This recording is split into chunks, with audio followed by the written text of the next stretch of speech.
Może zaczniemy od paki. Po wyjęciu trzeciego rzędu foteli, a przypomnę, że pojazd jest 7-osobowy, paka jest całkiem spora.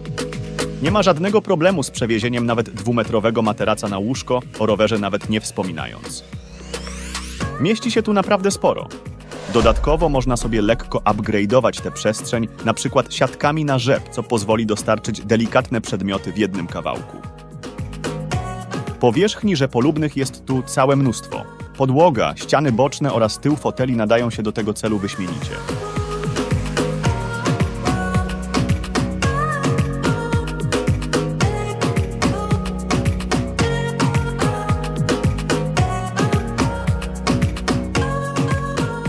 Mamy także sporo różnego rodzaju uchwytów i zaczepów, także tych pozostałych po trzecim rzędzie foteli, za które możemy złapać pasami, tak aby ładunek nie przemieszczał się nam w bagażniku.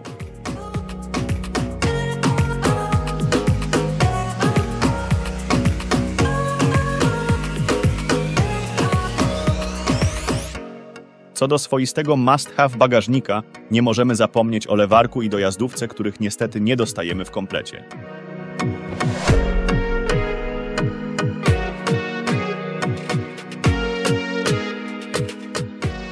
Cienizna wychodzi niestety przy tylnych fotelach. Brak tu jakiejkolwiek regulacji, a więc osoby, powiedzmy o wzroście powyżej 1,80 m, jadące z takimi samymi z przodu, mogą mieć problem ze zmieszczeniem nóg.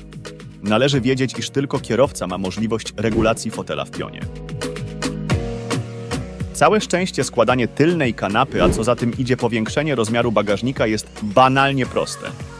Robimy to dosłownie w kilku ruchach, a w razie potrzeby w kolejnym kroku możemy usunąć kanapę i zyskać jeszcze bardziej na ładowności.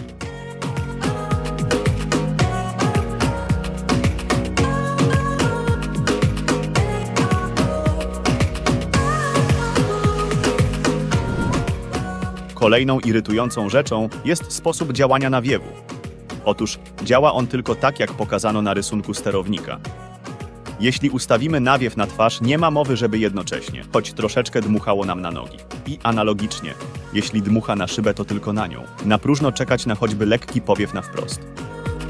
Dla kogoś przyzwyczajonego na przykład do aut japońskich czy niemieckich jest to lekki szok.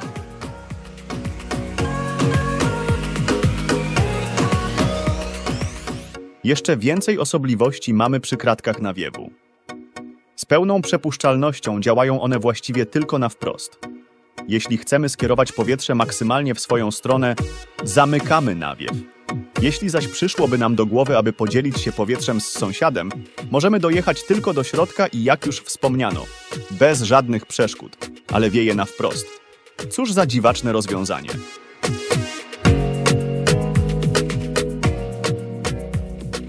Szkoda, że w Joggerze jest tylko jedno wejście USB, które obsługuje nawigację oraz ładuje nam telefon. Próba podłączenia rozgałęziacza skończyła się brakiem łączności z tabletem. Plusem natomiast jest podświetlany schowek, choć niestety nie dociera do niego klima, jak to ma miejsce w autach typu minivan. Specyficzny jest także automatyczny hamulec awaryjny. Zaciąga się sam w kilku sytuacjach. Po wyłączeniu silnika lub odpięciu pasów, także na włączonym silniku oraz po otwarciu drzwi.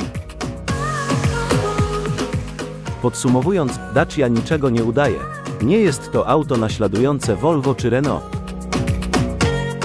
Zdecydowaną przewagę widzimy tu na poziomie kosztów. Około 7 litrów gazu spalanych na 100 km może robić wrażenie. Dodatkowo jeśli chodzi o zasięg na dwóch bakach, wynoszący blisko 1500 km, jest raczej ewenementem na polskim rynku. Jeśli komuś zależy na wożeniu 7 osób lub sporej ilości sprzętu i to jeszcze za pół darmo, Dacia Jogger wydaje się dobrym wyborem. Pomijając jej osobliwości, do których zresztą można się przyzwyczaić, czego można jeszcze chcieć za tę cenę?